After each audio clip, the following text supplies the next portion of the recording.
President Joe Biden marked International Women's Day Monday by signing 2 executive orders creating a Gender Policy Council and reviewing Trump-era changes to Title IX, the federal law prohibiting sex-based discrimination in education, according to administration officials.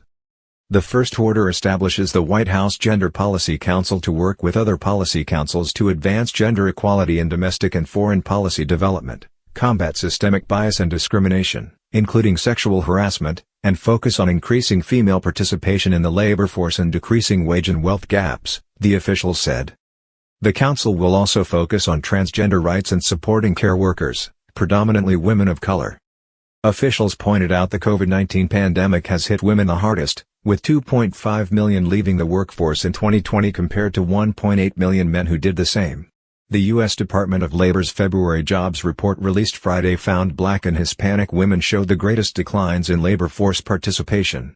An administration official told reporters on a briefing call Sunday that the pandemic had caused 3 overlapping crises: a public health crisis, an economic crisis and a caregiving crisis, which has disproportionately affected women.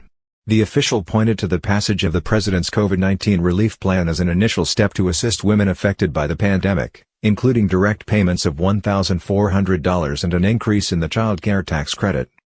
In a statement released by the White House, Biden said the world is seeing decades of women's economic gains erased by this pandemic.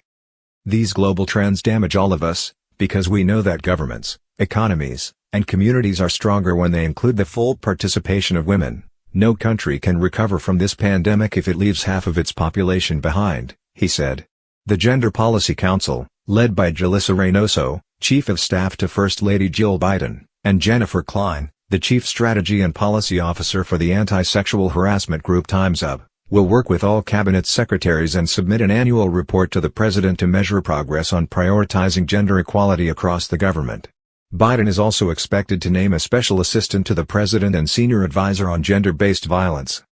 The president signed a second order directing the Department of Education to review all of its existing regulations, orders and guidance to ensure they are consistent with the administration's promise that all students are guaranteed education free from sexual violence.